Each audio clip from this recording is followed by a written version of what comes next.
Hello everyone. So this stream is slightly more ridden with technical issues than most, because my microphone wasn't working until like 3 minutes ago. But I mean the show's running, I guess. Wait, I can't see chat yet. That's like the problem. But I'll be able to in like a second. 7, 7.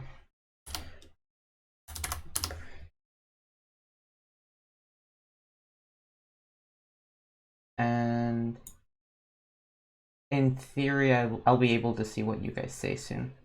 Yeah, welcome everyone. So today's sort of like lecture topic is, first of all, not updated in the name. Oh wow. Also forgot about that.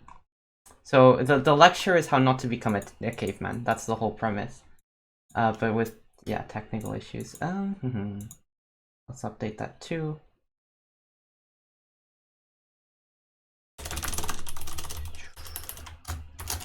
How not to become a caveman. There we go. So yeah, the idea behind this lecture is a little bit about something that happened to me. So usually what triggers me to do lectures is like something happens to you guys, students, right? And then like I build a topic around it.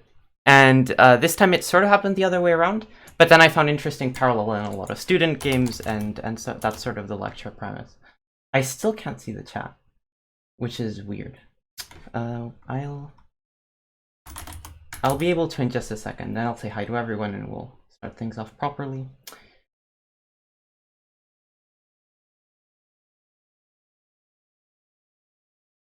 Okay. From now on, I'll be able to see chat, finally. I kind of cheated my way into doing that, but now it should be possible. So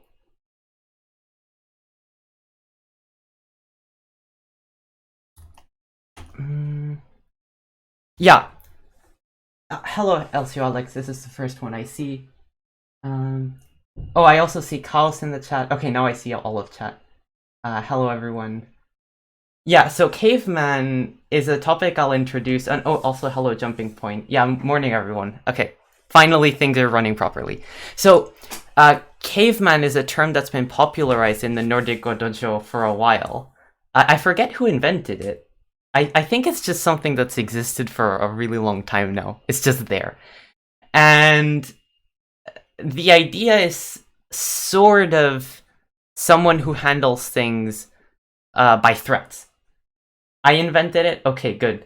I'm glad to hear that. I really didn't remember. I thought it may have been me, but I may have heard it from someone else also. So it's basically someone who handles things via bigger stick diplomacy. Like, the analogy is that you walk up to someone with your club and you go like, ugh, right? And like, you threaten them into giving you like what you want. In the extreme cases, you go up and just hit them with the club and hope they die.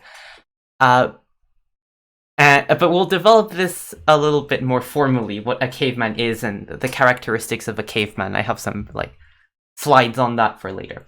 First of all, we'll start with something that happened to me that made me start to want to do this lecture. So some of you may know that I'm a little bit busy preparing to lose in the pro qualification next month. And one of the things I've been doing is Sumego. So I'm not a big fan of Sumego in recent years. So I kind of, in my younger days, I burned myself out doing too much Sumego.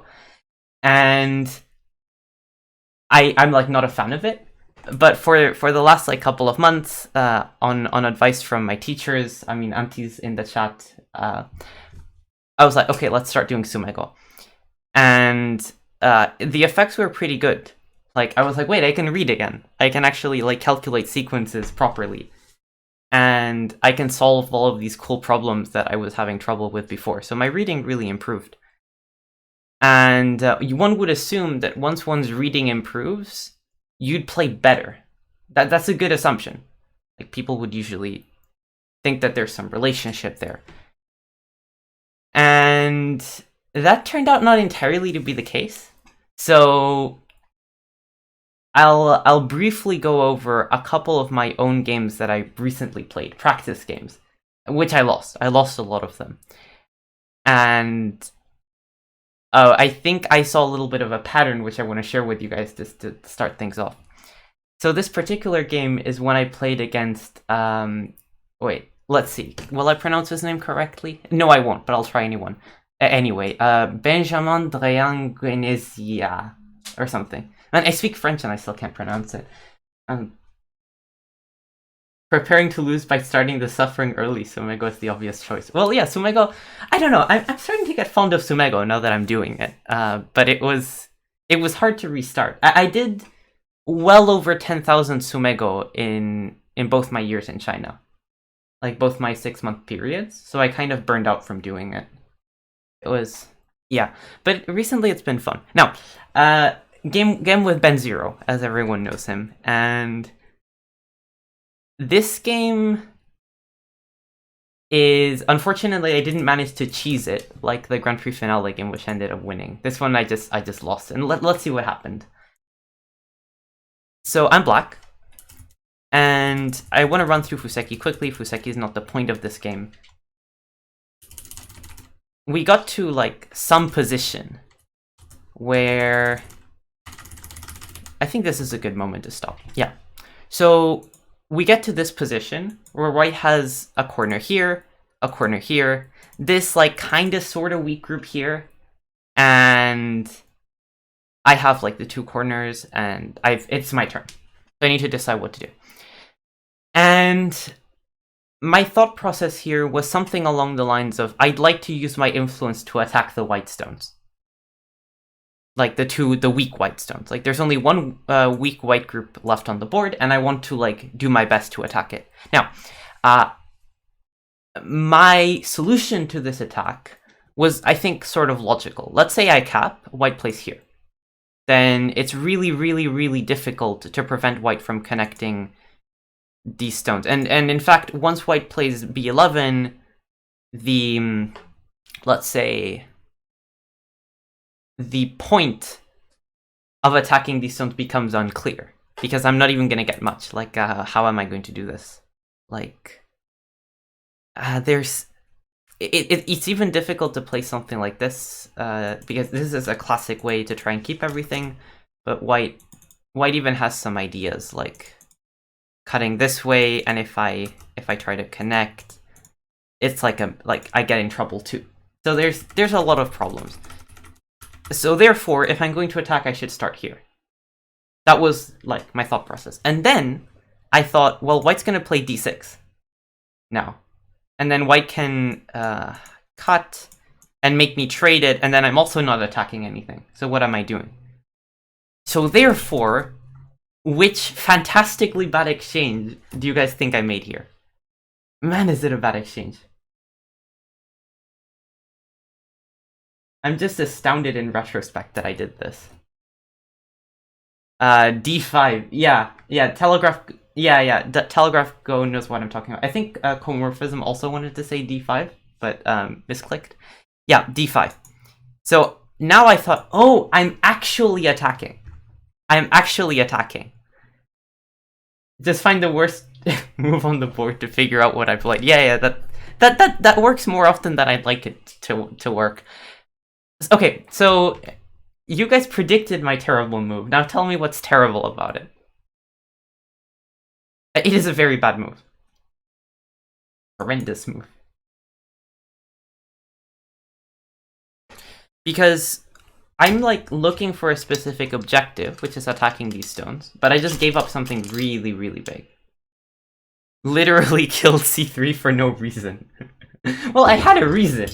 You mean no good reason, and you'd be right. Yeah. So the problem is that I kill c4. Like, my opportunity to play c4. Black is also weak. That's not entirely true. Black is not really too weak. But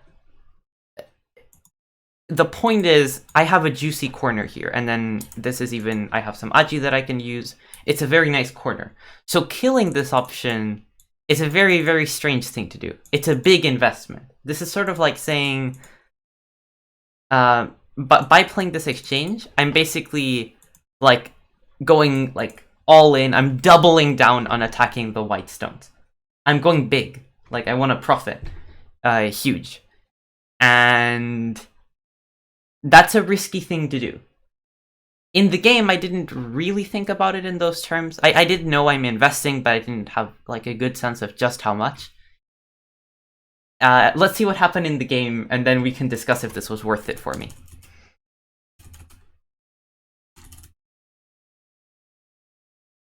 So white ran out with the stick, and now he actually started having ideas of his own. Like, let's attack the Ponuki. Or not attack, but like, let's give it a hard time.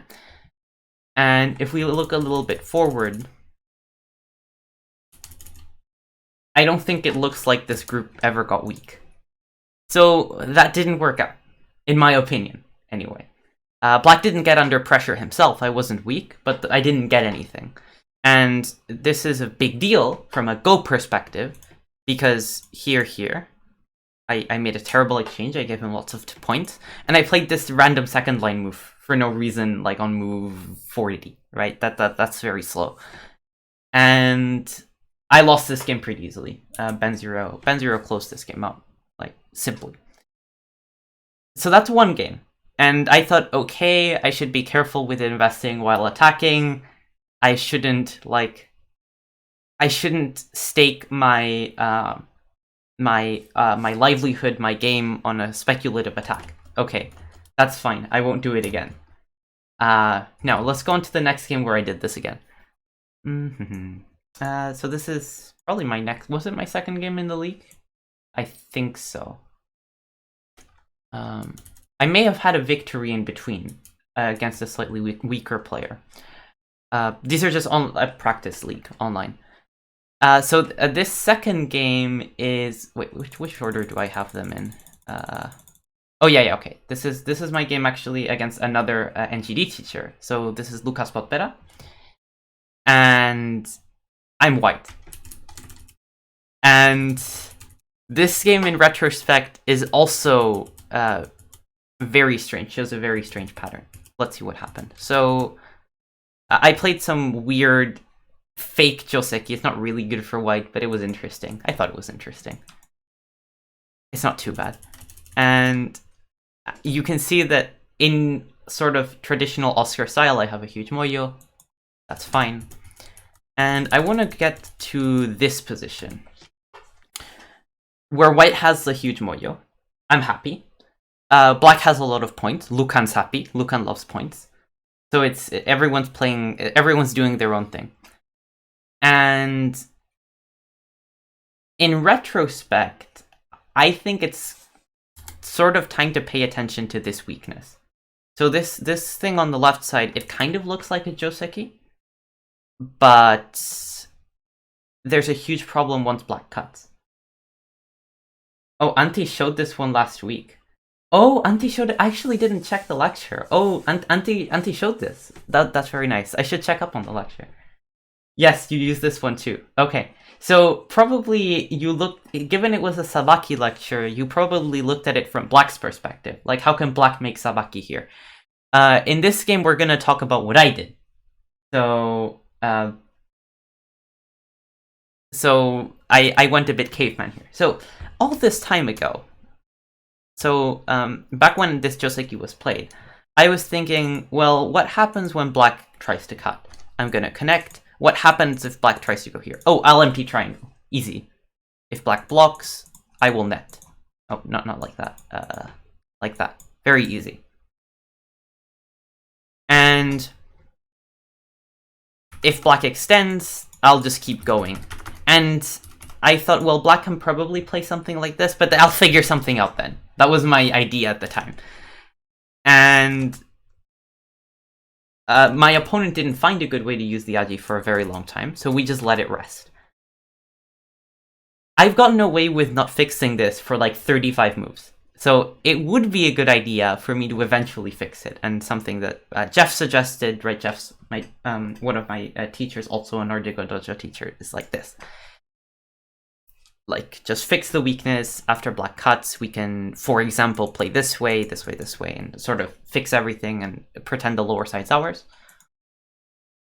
In the game, I was like, well, he hasn't used the weakness yet. Let's play here. I'll figure something out then is a favorite strategy of mine. It's a slightly caveman attitude. I'll come to that in a second. It's a slightly caveman attitude. So P13 is a fantastically arrogant move. The idea is very simply mine. It's very visually saying mine. Like, mine, all mine, I'll kill you everywhere. I sort of played it with that mindset. And I was kind of trying it. I was like, let's see if he can live inside. Let's see if he'll manage. Very violent strategy. That's not really what you might perceive as correct thinking. And what happened was that black didn't make perfect sabaki, but black made some type of sabaki. Like, black got out, black made a group. I tried very, very, very hard to kill. Like, I doubled, tripled, like quadrupled down, like for example this peep to take ice space. First player to Tengen. Yeah, in fact in this position another viable option would have been to place something like J10 in the center. And that in theory would make black's attempts to live a little bit more difficult to execute. Like something like this, like this, like this. And now this stone is sort of helping. A center move would also have been good. But in the game, I was like, this is really an arrogant idea. It's like, you're already dead. Like, this whole area, it's mine already. And what happened is that I went super hard into the killing line and ended up making a fool of myself. Like, look at this. Black escapes. And in order to keep black from making ice space, I start playing moves like these. And black just gets everywhere and, like, cuts me everywhere. And I lost a miserable game. In fact, black could have crushed me in multiple ways here. He just chose not to. Like, I believe I calculated at some point that this move just works to kill my stones, and he didn't do that. He just minded his own business. He made 2 eyes, and I subsequently resigned, because he just lived everywhere. I have no point. So, again, I invested very hard into an attack, and nothing happened. So, some pattern. And this sounds like my games. Good. Yeah. A lot of us are cavemen. So I'm going to be calling a lot of Nordic Go Dojo students cavemen in the next, like, 50 minutes. And I wanted to break the ice by calling myself a caveman first, so it's not too offensive. Like, we all have our caveman tendencies at times. Caveman is yeah, it's something we can exhibit often, and I'll develop a little bit more like what I mean in a second. So this is a pattern that I've observed in some of my recent games. I actually have other examples. I have one other example from a game against Stanislav Frelak where I did this, so I'm not sure if I want to go in detail into that game. But again, same idea. So cavemen are super investors. Cavemen don't think they're investing. That's the thing. So Fox games are like this too. At times opponent dies big, and other times I have no points. Kaos, one of your games is featured. You're one of the cavemen. So there's, yeah. That makes sense to me. So I want to stress, being a caveman is not necessarily a bad thing. There was a joke slide. Oh man, I can't help myself. Wait, I can't help myself. There was a joke slide I made with like famous cavemen. Like famous cavemen European players. And some of the strongest players in Europe are cavemen, like easily. And it's a mindset that has its advantages. I won't show the slide for diplomacy reasons, but a lot of really strong European players are cavemen. I'll put 10,000 euro into Bitcoin and obviously I'll get 10 times back. Exactly, yeah. That's sort of the idea. Sometimes the person with the bigger club wins. Yeah, so and now it's time to formally introduce what I think a caveman is. I think. So, oh man, more analogies. Caveman is Caveman like to build a big cave and then get mad that someone wants to come in. That's another way of looking at it. Yeah. So I tried boiling down the caveman attitude to its essence, and that's going to be here. So yeah. So broadly speaking, a caveman has a very simple attitude towards life. It's bigger stick diplomacy. It's my club's bigger than yours. Or actually, let me change that. Bigger club diplomacy, now that we're here. Bigger club diplomacy. So you find something to threaten. Like your opponent is minding his own business, and then you walk up to your opponent with the club, and you're like, give me what I want. Or sometimes you just try and kill them. Like you try and hit them over the head with the club, and you try and kill their group, or you try to make them suffer. And it's a strategy that a lot of people employ. And it's easy to make fun of because it's kind of like we kind of make an analogy to a very primitive type of mindset when we talk about cavemen, like even the name. But it has its advantages. Gonna be a good lecture, glad you think so. Okay, so the next thing I want to talk about is what I think some general characteristics of cavemen are. So there's some players that tend very heavily to play like this, and they have certain things in common. So, yeah, characteristics of cavemen. I think the first thing is that they're very, like, objective oriented. They're like, I want this, how do I get this? Like, let's read how to do things, right? And actually cavemen, generally speaking, good cavemen, like successful cavemen, are good at reading. They're good at calculating. So it's a little bit like, how? I hit you over the head with my club, so you better have a good club, right? That's the idea. I've also used an analogy like, you go,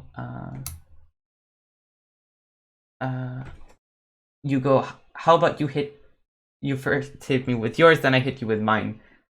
And I hope you'll come up on top at the end. Yeah, so that's interesting. So go off 10 or anti. I'm terrible at reading though. Well, you might be terrible at reading, yes. So not all cavemen are the same, but very often they are. I think it's and the other thing is confidence. So these two things, like, worse at reading than they think they are. I think that's another, like, big point. So a lot of cavemen I know believe reading is a very important thing and believe they're good at reading. They're like, I'll outread you, I'll kill you. Like, it's a very, like, or I'll attack you. Like, I'll see things you don't, and I'll beat you technically. I'll beat you by understanding the how really well. This how is very important. Luckily, confusion is the first step to caveman.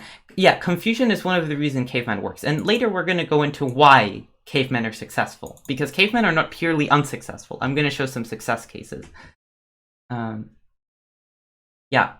thing that Antti brought up that I think is really interesting is that very often cavemen handshake to play a caveman game. What do I mean? Wait, I hadn't intended to show this, but I'm going to merge file. I'm going to add a game that I wasn't sure I would add. Now, given that Antti brought up this very interesting point, and we're going to look at a very quick example. This game, so let me go back to here. So people can see the board, hopefully. And this game is a game that Vyacheslav Caveman, he's one of the stronger Russian amateurs, played against Ilya Shikshin, who needs no introduction, right? Best player in Europe. Whatever the other European professionals try and tell you. And every game that these two guys play is kind of an aggressive one. They're both pretty aggressive players. And I was struck by one very specific moment. Yeah, this one. So Ilia's black. Ilia played 08, which is a normal Kama. You're just moving your group up. And my first instinct here was, oh, here, like just a 2-space extension. Very congruous, like everything's working together. What's wrong? In the game, Slava Caveman, he's like a strong 6-dan, probably about my level. He plays P8. It's like, wait, why would you play P8? Black extends, right? Then white's gonna play here anyway. And how is this exchange helping you? It's a good exchange for black. Like, you're just giving black stones like that are looking towards the outside. It's a helpful stone for black. That was my thought process, and I was really surprised at what's going on. So I actually got to ask Caveman about this move, and Caveman's answer was very simple. Oh, first of all, I'll also mention that black did not extend to 07. Black Haned. So Ilia Shikshin Haned. And white, white... Oh yeah, white cut this way. And then white cut, and they started fighting. And then they started like some... Wait, for comic effect, I'll show what happened here. They had some fun. So, if we go back. How did this happen? I was confused. Like, why didn't black just play 07, which I think is the better move? Because if we play P7 and white just answers Q7, I still think it's just a good exchange for white. So what's going on? What Caveman told me was, I played P8 because I knew he would Hane. So then I could play here, and then we could start fighting. And this is what leads me to suspect that they kind of handshook this fight. They're not really thinking about what's best, they're thinking about how they can start fighting. That's a very Caveman thing to do. Like a very... that I associate that very heavily with the type of play that Caveman indulge in. And one of the reasons that Caveman works is that other people are also cavemen.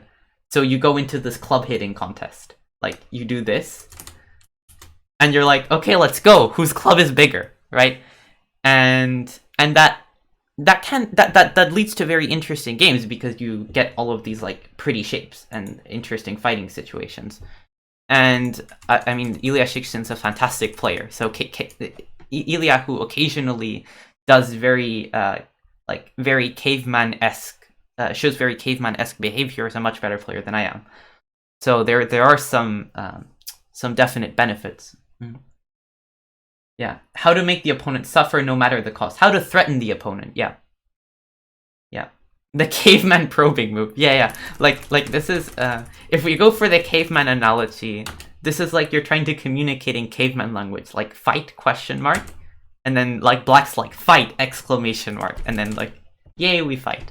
So this was a very striking like couple of move example of what can happen. And how people can handshake into fights that I don't think make sense from a Go perspective. Like, it's just you're fighting because you want to fight. And sometimes people like doing that. I don't, but some people do. Okay. So, going back.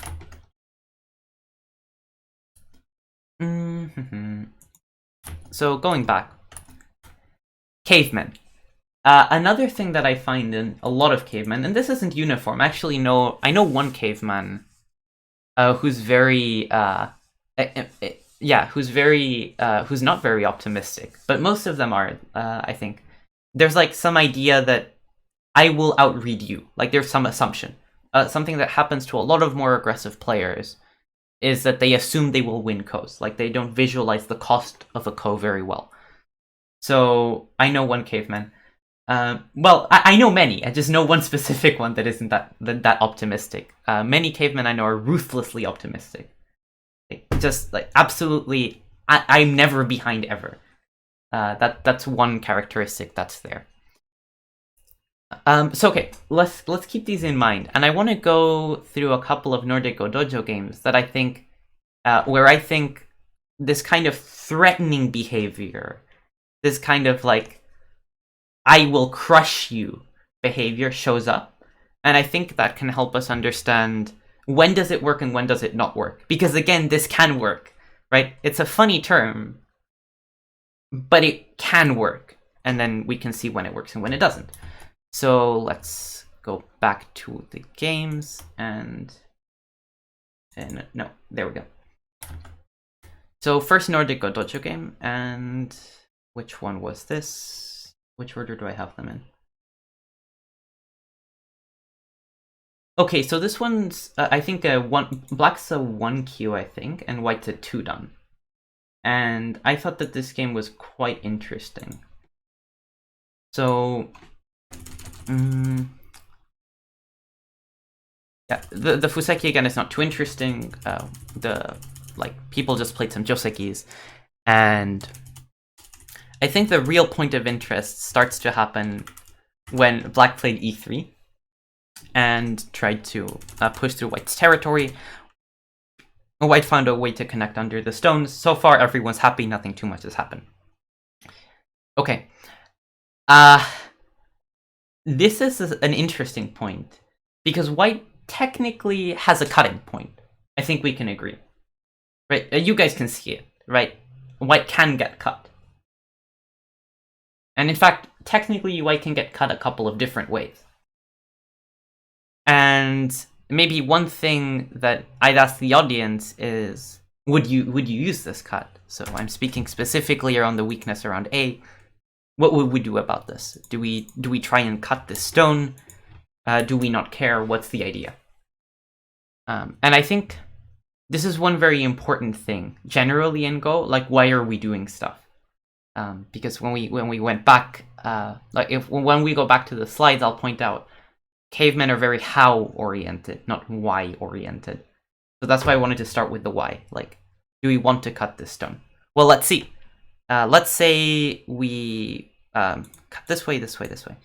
If white takes, then we play here, and then we're sort of threatening to capture A and B. So white might prefer to just connect at f3. Then we'll connect. So what happened? We cut some stones. We also played a lot of dame. So black's been playing a lot of neutral points in the last few moves, and white has the next move. So white might press, and then black has to worry about his stones. H4 looks too weak. Looks too weak to me for the cut. Yeah, I agree. So that's a good evaluation. Do cavemen go running with friends? Sometimes. Okay, so H4 is too weak. I totally agree. So this is a dangerous cut. It's sort of weakening the H4 stones.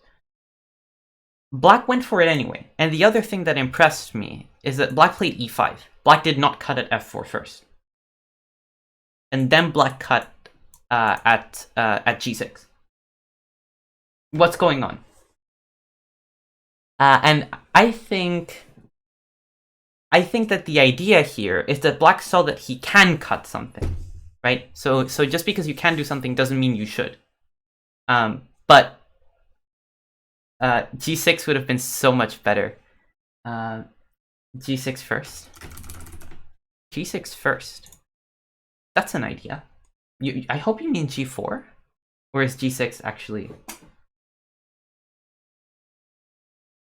G4 is sorry, g6 is an interesting move. G6 is an interesting move. So a part of, like, the pedantic part of me sort of approves of this move, because you could do this, and then AB is a good exchange. This is still not good, but just that exchange is good. So the pedantic side of me approves. I'd start with g4. Yeah, g4 is good. So you could either wedge and then play g4, or you could play g4. And this is, we're figuring out the how. So if we wanted to cut, this is what we do. Now, I don't think the cut's very good because of the aforementioned reason that black is too weak. So once white pushes with these two stones, then black's three are very weak. Like, let's say you hane, white's actually going to cut you. And then you can't kill white in the center. And then what are you doing? Like, these stones are just going to die. If you try and cut, this is a little bit complicated, but generally white should be just fine because white has the ladder and the net, and yeah, it's generally okay for white. Black went for the cut anyway, and what's the problem here? So number one is that this stone isn't important. So in this position, white chose to fight, which I don't think is a bad decision. Fighting is okay. But a very important thing to point out is that simply playing h5 is fantastic for white. Let's say that black goes on with his plan and captures the one stone. Then, like, I mean, I gave this variation when I was reviewing the game. White can just tenuki. And these stones are just dead. Like, they're useless, and white's making territory on the lower side. So black didn't trade well here. Black actually traded in gote, spent all of these moves and didn't get much. So there's a little bit of black tried and failed. The lesson never tried. Man, someone's been listening to too much Ben Feingold. Yeah, that's me being a caveman. I think Alex, you were white, right? This game. You didn't caveman that hard this game. Your opponent was the caveman. Would it be a caveman attitude to try to get M3 and Sente before the cut? Yes, it would. I think so, in a sense, because you're getting something specific. Like you're eyeballing the fight, and you're like, how do I optimize for this fight? You make this exchange, which is terrible for these stones, and then you're like, haha, I improved my fight a little bit, and that. Like, people very often, when they play a move like M3, they forget, like, the negative effects of the move. And maybe M3 is okay, but just people don't evaluate that. So, okay. One big point I wanted to make about this F5 idea is relevance, right? This is not relevant. This one stone, in the way that black cut it, is not relevant. The stone is not worth capturing. The other one is, if you cut the stone, is it good? Like, is it actually true that this stone is weak? Let's see what happened in the game. So in the game, white extended, which is probably not the best move, but it's okay. And white pulled out. Here, white should really have cut the stones, but neither player prioritized that too highly. And let's see the results of the fight. White's still strong. Black has a hole, and black's shape on the left side is very strange. So this is still a good result for white. So a lot of things went wrong with this cut. And the reason I dwell on it is that it's really a very technical thing. What are we looking at? Who played this game? So this is a game from the Nordic Godojo League. They're not two cavemen. There's, well, Shinjin Seo. No, it's not Shinjin Seo. So this game is a Nordic Godojo game. And I think black is about 1Q and white's about 2 done. And I thought black made a lot of caveman decisions this game and had mixed results. Like, again, a caveman, even though it has a funny name, it's not purely a negative thing. So here we're looking at an example where a very caveman attitude, like just like I read it and I can cut this stone, backfired really badly. But there were some situations where this worked out this game. So that's why I thought that this was a good example. Being a good caveman, one needs to hit so hard that the other end of the club feels it good. Well, I mean, not. I don't know. Like, I think the problem with caveman is that they focus too much on making the blow hurt, or they try. So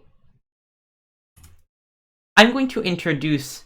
Yes, G6 doesn't hit hard. I agree. G6 is just like the F6 stone. This guy. This is not weak. This is not like. This isn't a stone that's in trouble, or even a stone that needs to be saved. So I agree. So I'm going to introduce. Sorry for derailing you. Well, it's fine. It's fine. I mean, it's good to just explain what's going on, like who the players are and stuff. Just a reminder, especially for newcomers. Okay, so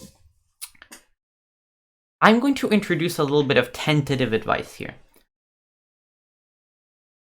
I think that something that black could have done here to avoid this mistake is ask himself 2 things.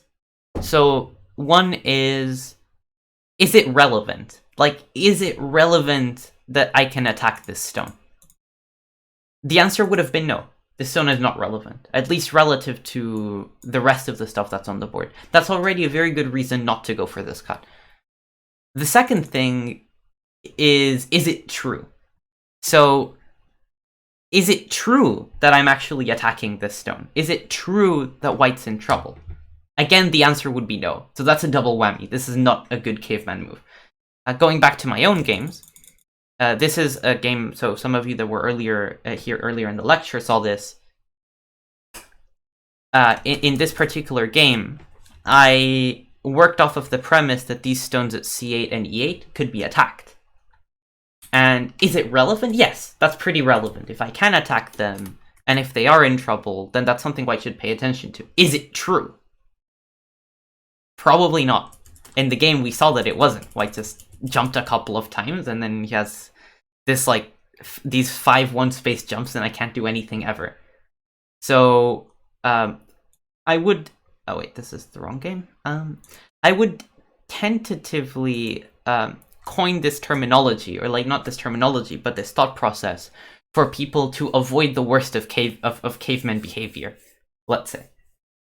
Because when we go into a caveman mode of play, we're really figuring out the how rather than the why or the is it good or is it relevant. Like, we forget all of these details because we're busy calculating.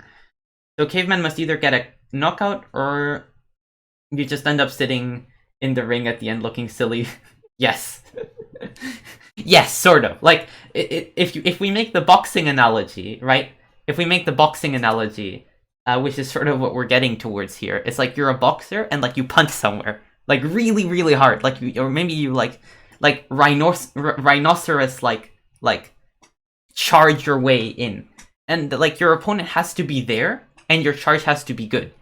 Like, you can't just charge your way, like, into, like, the, like, well, basically, I mean, in the boxing analogy, you'd be charging, like, right out of the stage. Like, you'd fall into the crowd or something, which is even worse.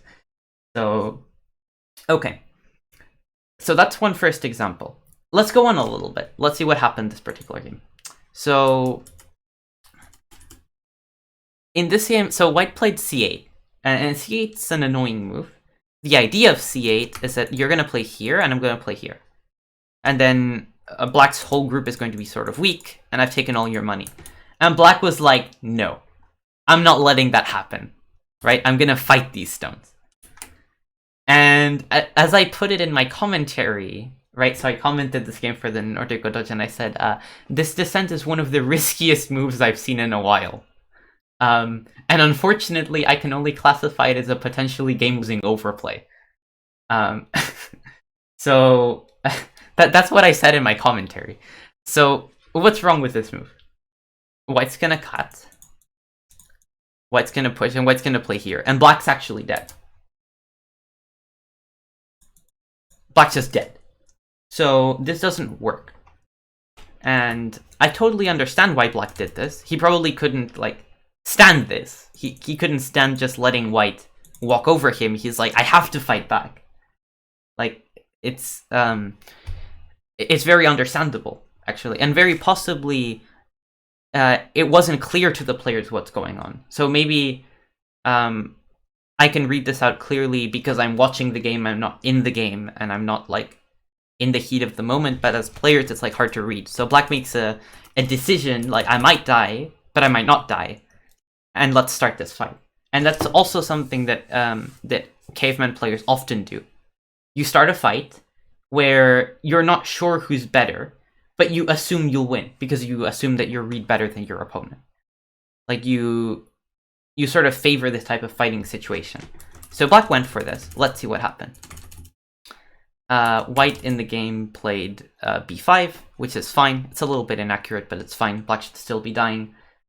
Yeah. Yeah, unga stick show who better. Sort of. I mean, the joke I have when I review with friends, instead of saying I went caveman, we just say, like, I went ugh. Sort of. That's the terminology. So, okay, black's trying to kill white. Like, the whole premise is, like, A's dying, but what if B or C die first? That's what black's trying to achieve. And we come to a very critical moment where black plays f10. And black is sort of trying to go for some, like, geta. Like, trying to net somehow and prevent white from getting out. Now the problem is that even if black does succeed in netting, which is very questionable, white has many ways to get out, white does just win the liberty race at the moment. What happened, though? White Haned. White Haned and black cut. What's wrong? White didn't empty triangle. And I think I said in my comments, I said I understand why this empty triangle is weird. Like, you don't usually play random empty triangles like this. Hane is like the shape. But in this particular case, pure calculation is what matters. Black calculated, white Hanes, I play here, now I win on liberties. And black's right. And white died. Very abruptly. Had white played the empty triangle, then black would have died. And I think that this sort of highlights what can go right when you play Caveman. So if we think about ever since this position, white has sort of had one option. Like, it's a one-way street. You have to play the right move. Here, you also have to play the right move. So it's like a string of right decisions that white had to make, and white made a mistake. Like, white played a very, like, wait, where are you? Okay. White played a very natural-looking Hane and just got cut and killed. And, in a sense, that's what happens often when you play Caveman. Like, I am not a caveman. I exhibit caveman-like behavior sometimes, but I don't think I'm a caveman on a regular basis. I'm a part-time caveman. And occasionally, when I play actual cavemen, I'm like, oh man, like, you're silly, like, you don't understand the game of Go, you, like, don't know what you're doing. Oh wait, I got killed. That happens. That happens more often than I'd like it to. So when I play people, like, the first person that comes to mind is Jonas Veltike. Like, Jonas Veltike is the biggest caveman on the planet, playstyle-wise. But he makes it work. Like, he has, like, value on calculation is like, it comes in handy sometimes because he's good at calculating. And sometimes you just get killed. So here, in this particular game, we saw, like, sort of the bad side of caveman behavior, which is that, like, you just go for something that doesn't matter or that isn't really putting pressure on the opponent. And Jonas is the biggest caveman. I mean, tell me I'm wrong. Number of days since we last mentioned Jonas. Yeah, I mean, we mention Jonas often. He's the butt end of a lot of jokes. Man, the guy's pretty good, though, I have to say. I wouldn't roast him nearly as much if I didn't know that it won't shake his ego. Yeah, exclam Jonas. Maybe an idea for the future. Right, so here we saw black's cut going horribly wrong, but then black's really, like, black's really behind here in this position. And then black went caveman again, went for this really complicated fight, and white messed up. So what's the idea here? I hope that this is trying to showcase that when you threaten and when you try to get your opponent to die, you run the risk of missing a lot of things in the game that are important, like what's actually going on the board. But you can often get your opponent to make mistakes. The other thing that you can get your opponent to do is to get scared of you, which is what we're going to see in the next example. More caveman than a young Oscar Vazquez. Oh man, I was such a caveman. Up until like a couple of years ago, I played very caveman. Very caveman. Man, I should have shown some of my games from back then. Yeah. Okay, so next game. So this game is... Wait, which order are we doing them in? Okay, yeah, this one. This one is a Nordic Go Dojo game I reviewed quite recently. And Again, we're going to see these two questions that I would recommend cavemen ask themselves to be a little bit less of a caveman in the right situations. Is it relevant and is it true? And I want to point to this position. Yeah, okay, this one. So this is for reference, this is a Nordic Go Dojo game, and the players are around 2 to 3 down level. I reviewed this game quite recently. Yes, Chaos, this is your game. And it's quite the game, let's put it that way. So White in this position kind of has this idea that he might want to attack these guys. That's what I would be thinking. And up until now, White has done a good job of that. Like, these exchanges, I think they're pretty good because they're sort of giving giving White an avenue whereby his attack will be more powerful. And then if I were White, I would be seriously tempted to play a move like this and just say, like, what do you do about this group? It's not like I'm attacking specifically. I'm not really trying to kill. I'm just asking Black questions. Like, what's up? Like, what's your plan? So White in the game played B8. And B8 is a move that I can only classify as aggressive. And the reason is, you don't usually go out of your way to play second line moves in the opening. Like, this is move 44. You don't, like, go out of your way to play this move at this timing in the game. So as far as I can tell, the main reason that a move like B8 is played is to put pressure on Black. To keep Black separated. So White was like, oh, Black could connect here. Let's not let Black do that. So once I play here, I can get, like, some pressure on Black's stones.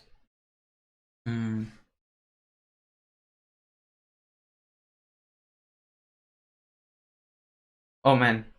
I saw Oscar and Jonas together in The Hague a few months ago. They were trying to comment on a game by a one done, but started to go autistic caveman on each other.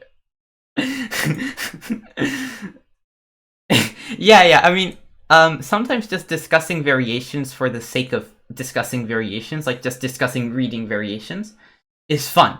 Like, you get carried away. In fact, I think that's what happens to a lot of cavemen when they play. Like, we get attracted to reading, to calculating. Like, we have this perception, oh, we can just calculate the game of Go. Which is insane. Like, Go's way too complicated to calculate everything, but we like that. We get attracted to calculating variations. Yeah, so it is something that we enjoyed. So, yeah, he's totally right. Rob's totally right. Now, going back to this move, B8. I thought that the main idea behind B8 is to put pressure on these stones.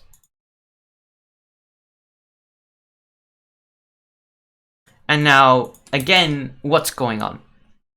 Is this attack actually a thing? Is Black in trouble? Well, we'll see in a few moves. So Black cut, and then White can't save his stones. Like, if White pulls out, Black threatens, and then Black plays E13. Attack's gone. That's it.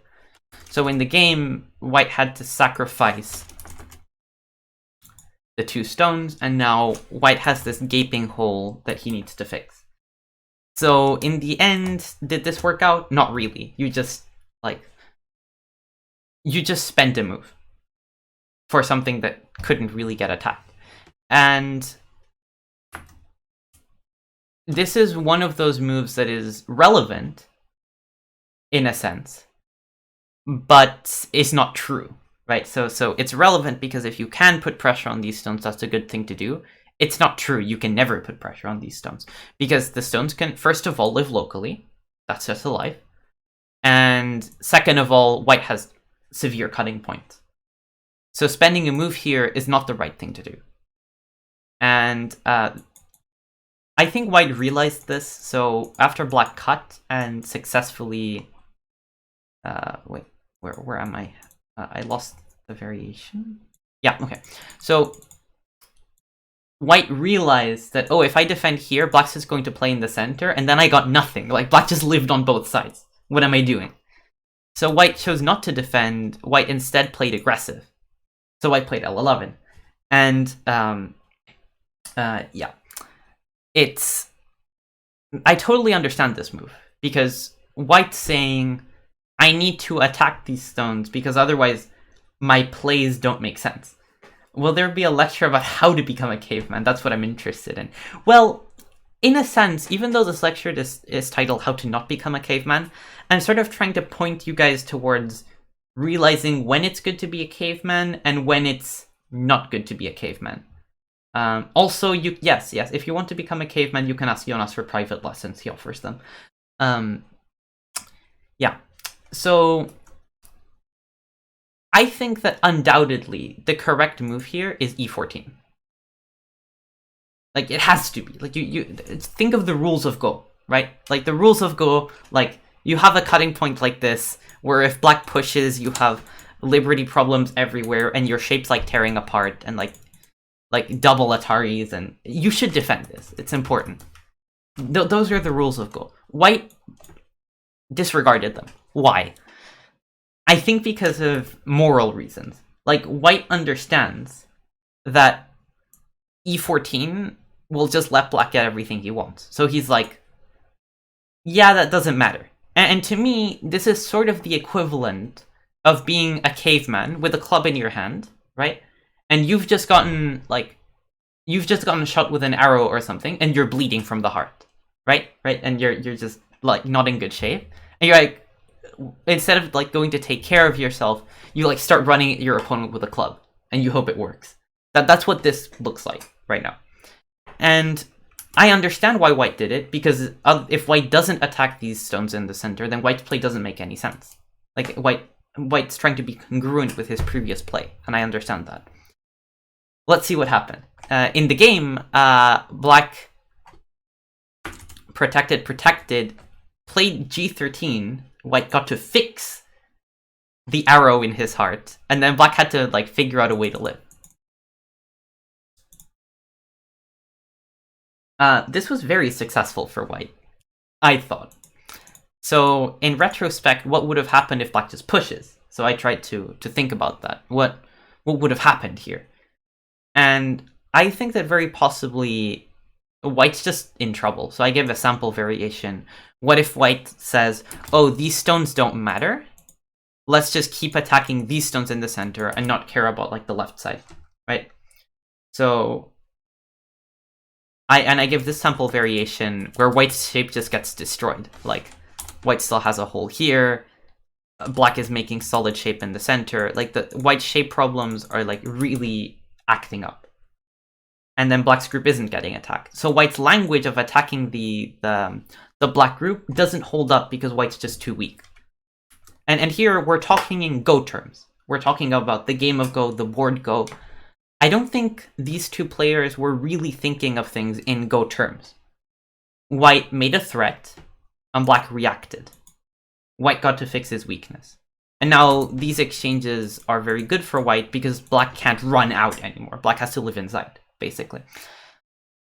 And this brings me to one of the advantages of caveman play. When you threaten your opponent, sometimes they listen. I know many Go players that are very reactive to being threatened. And I think that that's what happened to black here. Black was like, oh, white's trying to attack me. White's trying to kill me. Let's survive. So black's g13 is, like, trying to live, right? It's just, like, it's a purely defensive move. It's not looking at white's weaknesses. And I think that the reason that this works is that white himself is ignoring the weakness. So there's a degree of psychology there. The anti-caveman style generally seems to involve letting them club you and not getting beat up. It's very hard to get clubbed properly. Well, yeah, I mean, I like to think of playing against caveman as, like, the caveman is, like, running at you with the club, and you're like, well, let's talk about something else. Like, you just need to make sure that when the caveman, like, goes running at you, you're not actually where they're running, sort of, if we keep the analogy going. Or that the club that they're hitting you with is, like, a stick, sort of. Yeah. It reminds me of the dismembered knight from Monty Python. Yeah. Very good. Yeah. There's a whole series in the making. Caveman on the attack, Caveman goes wild again, Caveman on a roll. Return of the Caveman. Yeah, the Caveman saga. Yeah. Yeah, you go look over there and dodge. Yeah, I try to do that a lot. So was it one of the best ways to play against cavemen is like, cavemen are, let's fight in this ring. Like, imagine the game of Go is like a bunch of different boxing rings all over the board. And then, or like fighting arenas. And like the caveman is like, let's fight here because my club's bigger. And you're like, let's go somewhere else. And then the caveman's like following you around, like, can we fight, please? And you're like, no. So that's how I try and play against cavemen. Okay, so a couple of ideas from these first two examples. From the perspective of like what's dangerous about being a caveman, I think the very, very important one is making sure that what you're doing makes sense. So it's very easy to go after some like broad rules, like attack stuff. Like many weaker players like to kill stuff, and then when you get a bit stronger, you attack stuff. So I remember there's this player, she's called Virginia Shalneva. She's a pretty strong young player, and I think she was European U16 champion at some point. I may be wrong about that. And she has a like very aggressive style of play. And at the time, she was like 2 dan, I was like 5 dan. And I like to say, like, the difference between us is that she tries to kill and I try to attack. So, like, she was always trying to kill the opponent and I'm just trying to make them suffer, which is why I was like a couple of stones better than her. But the idea is the same. Like, we have this like vague heuristic, attacking is good, and we attack, like we try to maximize pressure. And not always is that good. So in this position, white's trying to keep black separated, but this is not really where white should be looking for a couple of reasons. One is that white has these very pressing cutting points in the center. Well, like against these stones, so these stones will never get attacked. And then the other very important point is that, which I haven't really talked about yet, is that from black's perspective, black doesn't really want to play b7 because b7 leaves Aji for a ko. White can start a ko later, so it's like black hasn't really connected, black's only 2/3 connected-ish.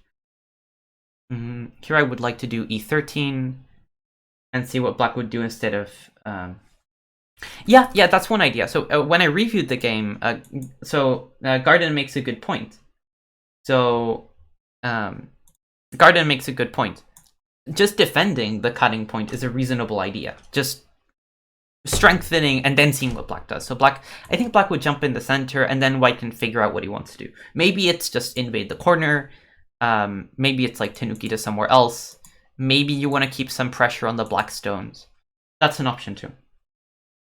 At the same time, handling the club properly is a huge thing. I think that Kim Jin-seo knows how to handle his club very well.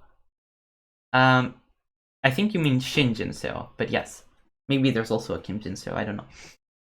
I agree with that. That's a very important point. And that's actually what I want to finish off on. Like, I have an ending slide where, like, discussion for cavemen, like, how to wield caveman instincts properly. And handling the club properly is a big deal. I agree. So we'll talk about that in a little bit. I prefer b7 instead of b8. Yeah, but that's details. That's like... You could play b7 or b8. I think the reason that white played b8 is that he was trying to put pressure on black stones. In the game, he didn't play... he played b8 here, where he's trying to attack the black stones. So if you play b7, you're putting less pressure on the black stones. So that's less attractive from white's perspective. Now, so these are the dangers of being a caveman. The advantages are mostly psychological. And the other thing that happens is that sometimes you can just read something out, right? So a lot of successful cavemen I know are very good at calculating like Sumego situations. And sometimes Sumego situations or liberty races or this type of thing, they decide the game. They really do. And then it's very useful to have that skill. And these players generally tend to overvalue reading, the value of reading. Because in a like abstract situation, a very abstract open situation, like for example, this one, it's very difficult to read relevant variations because there's so much space. But there are some situations where reading is useful, and such players excel in that type of situation. Okay, so let's look at one final example, and this example is not very favorable to the Caveman, unfortunately. My club is bigger than yours. Yeah, that's Caveman versus Caveman. So this particular game is one that I used in my last lecture, but in a completely different context. Oh wait, not this one. There we go, this one.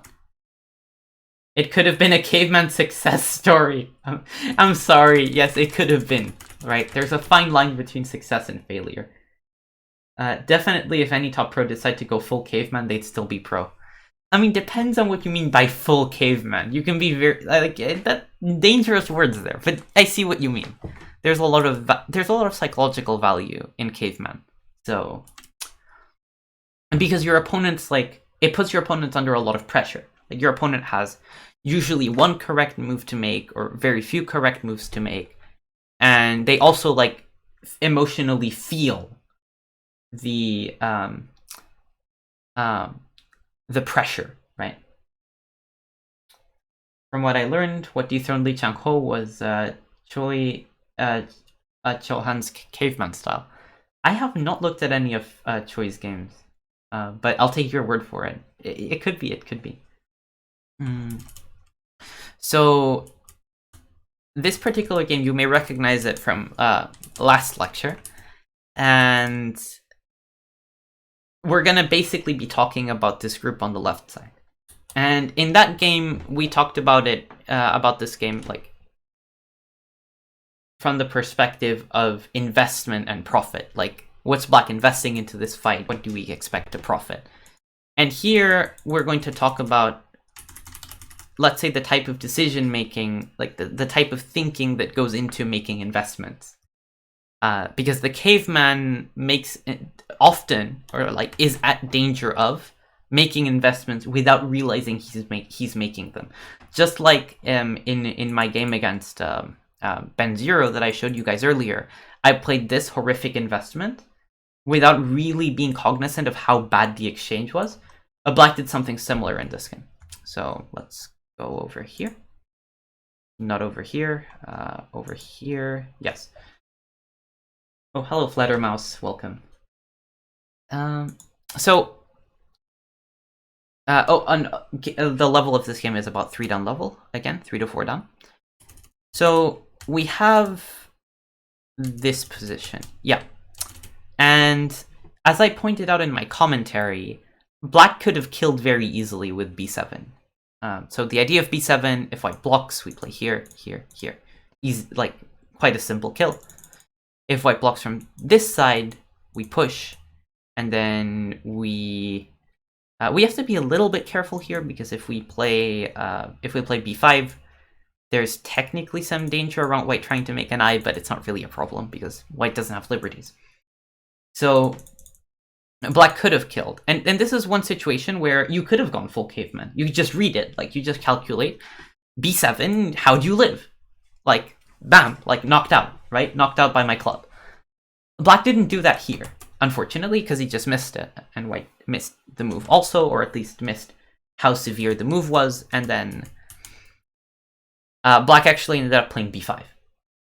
And what happened in the game was that Black did go Caveman, just the wrong way, unfortunately. So in this position, Black played one of the most, like, amazing moves I've ever seen, more or less. It's, like, really quite the move, in various ways. Black played a d6. So this entire stream is about maintaining an analogy during a discussion. I guess so. So it's a humorous analogy. So d6 is a move that I can definitely understand, because Black has clearly been trying to kill this group in the last couple of moves. Like, wanted to take the eye space of this group. and then it's like sort of natural to make sure that this eye is falsified, so you can like keep attacking it. Like again, I think a lot of people have this idea in their heads that attacking is good, and therefore let's keep attacking. What's the problem here? In the game, white pushed through, and black can't keep white in. So black hanes, white hanes, black black can't really cut because then white has this stuff. And black's damezumari. So like black would have to play here and then let white connect. So then this isn't working out for black. And I'm sure that black must have misread something, basically. And or black just was optimistic about his attacking chances even if white escapes. What was the problem here? Yeah, the dread anti-bamboo, indeed. So the problem here for black is that you're trying to achieve something very specific, which is to attack and maybe even kill the white group. And is this an important goal? Yes. Like, if black can attack this group, that's very relevant, especially if you can kill it. And just a few moves ago, black could have ended the game by playing the peep. Is it true? Right? And this is one thing that I think happens to people when they're playing aggressively.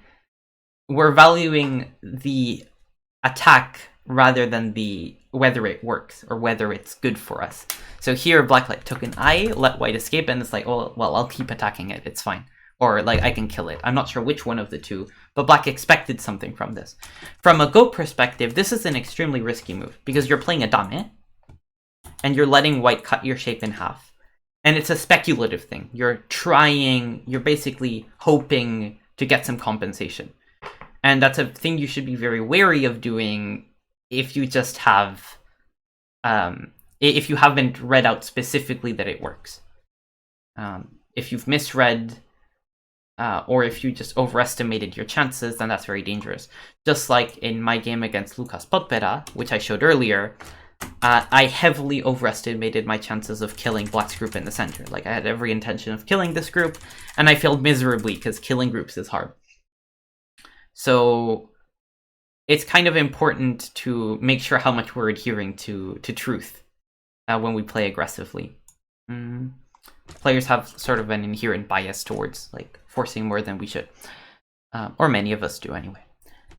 So these were sort of the three games that I saw in recent Nordic Dojo in the Nordic Dojo League that I thought were interesting from a caveman perspective. And I thought that they did a reasonable job at illustrating when it can go wrong to think that you can calculate everything. So it's like you believe that you calculate better than your opponent, you believe that you can threaten your opponent, and you try to play off of that.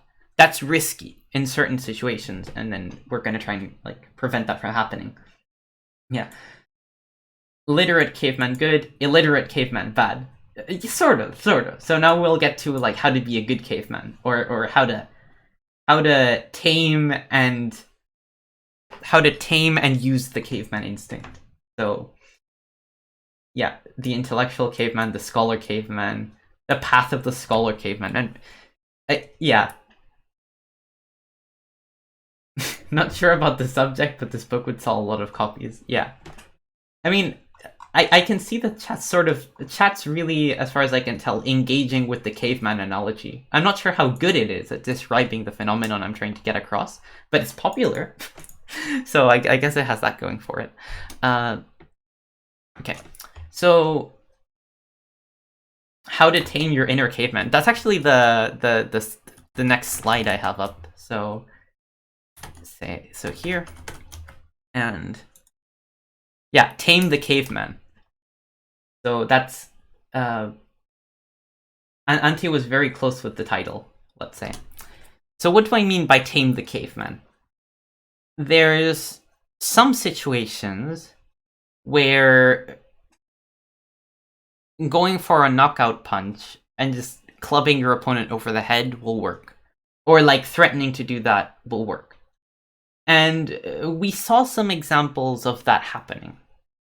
And this happens a lot in chess too. Like, someone goes for an attack that is unsound according to a computer, but the other human gets scared or can't really defend all the threats. How to embrace your inner caveman? Man, I don't know. It's like both. Yeah. Go paleo, indeed. So, first of all, don't live in a cave. That'll need a little bit of explaining. One thing I've seen with a lot of strong cavemen is that they do a lot of sumego. So I just showed you a lot of my games where I played in a very caveman style, and I think the reason that tendency resurfaced was that I started doing a lot of sumego again. So the proportion of time I was spending with sumego relative to other things in the game increased significantly. And really, what a lot of cavemen do is that they see the game as a reading contest. Like, I read better than you, I calculate better than you, and I'll just read it out, and I'll screw you over because I found the move that you didn't. And that's a very natural thing to think when you're playing, when you're doing sumego all the time, because in sumego, there's one good move, or like maybe a couple of different solutions, and it's hard to remember once you're in the game that real Go does not work like that. There's not one solution, there's not one correct move, and it's impossible to read everything perfectly except in very specific instances. So that's a big deal. Just make sure to be in contact with the real world. So instead of being in your sumego cave or in your reading cave, you can, let's say, you can try and have contact with the real world. So play games with other people, look at pro games, even like look at content that is talking about the strategical aspects of Go. And sumego is important because it'll make your club very, very dangerous once you do use it, but just make sure you don't learn to overuse it. I used to be the best reader in Europe. You can become European champion that way. I have mixed feelings on that.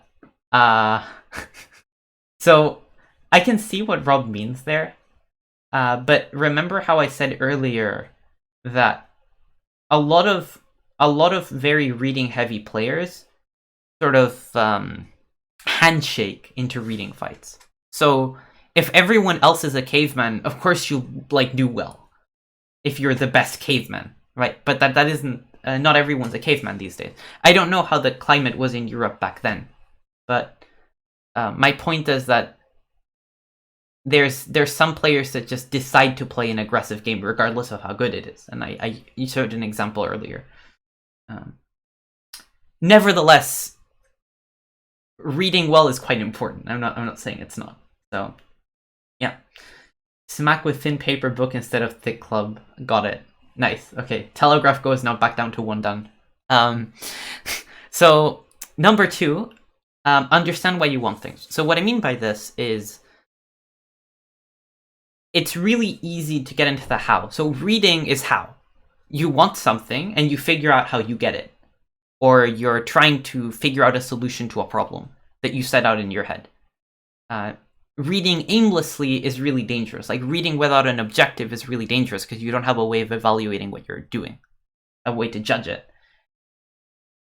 And therefore, having a good idea of why you're calculating variations and why you want is kind of important. So having a thought process, making sure that in-game you have a thought process for what you're doing, rather than just reading it. There has to be a you need some structure to your thought process, and that's a very good antidote to reading heavy behavior. Like it's called reading. Like you guys, a lot of you probably know about Jeff's concept of reading Go, which is we kind of believe in reading. We read really far ahead.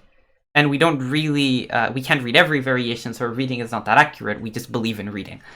And that's very closely related to Caveman, where we just read without evaluating. That's a way that we can... That's something we can also keep an eye on. And the other one, which is something I've been thinking about, is it relevant and is it true? So I've been using this phrase throughout the lecture. And what I mean is that once we read a variation and we reach a result, instead of following a heuristic like, oh, attacking is good, or cutting a stone is good, so just like in, let me show an example. Just like in this game. Let me find it. Just like in this game, black cut at g6. Black can cut, but is this important? Right? It's really important to figure out if what you want to do is worth doing. That's sort of where I'm going with that. And I guess that these are some things that I found useful, that I thought were quite helpful. How strong?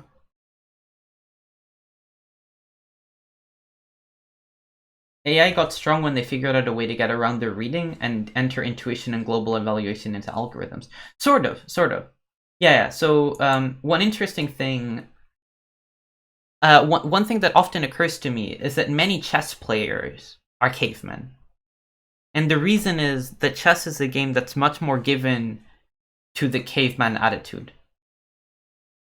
And the reason is that chess is like easier to read. Like, chess has fewer variations and it's easier to read accurately. So sometimes you can't just calculate things. There's a lot more forcing moves, there's fewer legal moves. So you can get very far by just calculating. In Go, it's much harder. And you need like some way to evaluate things in order to really make the reading you do efficient.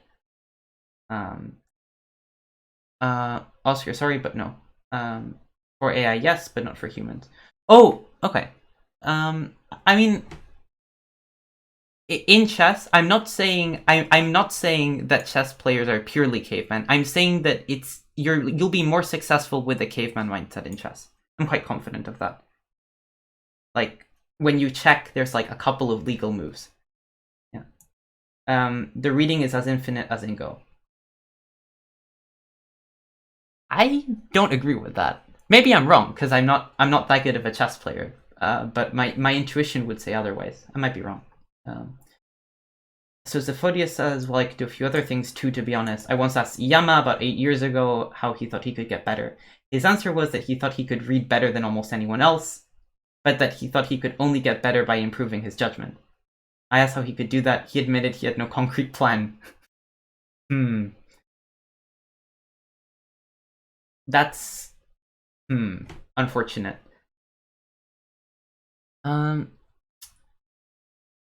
But reading's also a very difficult thing to like. People mean different things with reading.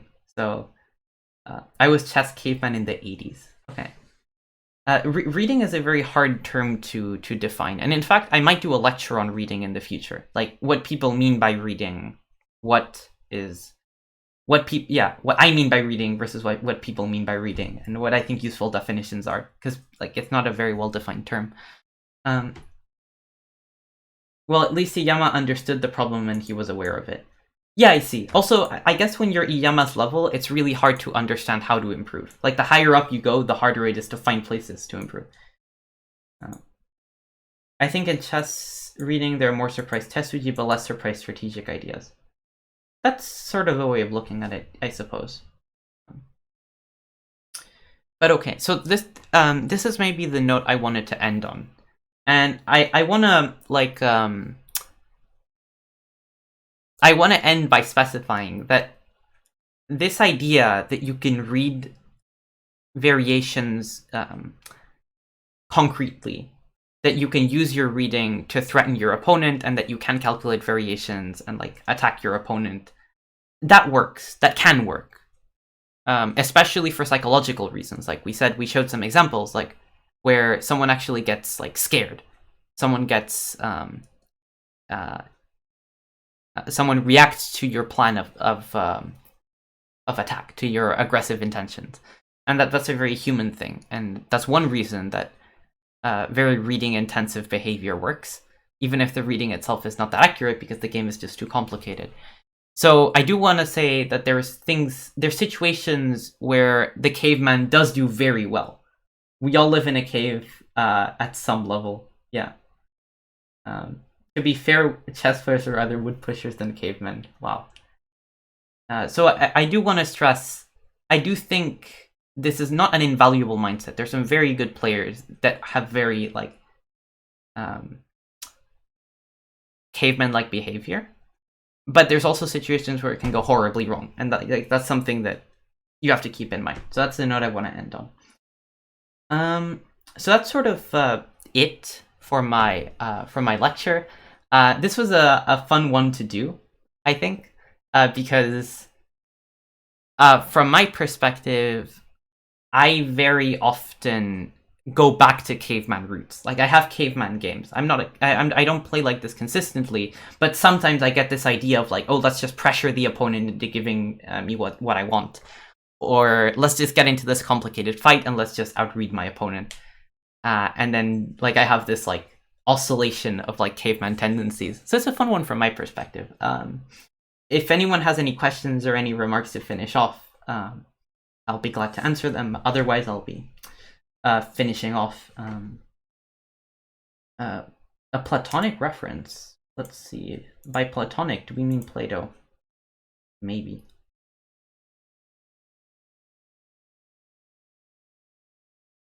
Man, I'll read about it later. The allegory of the cave.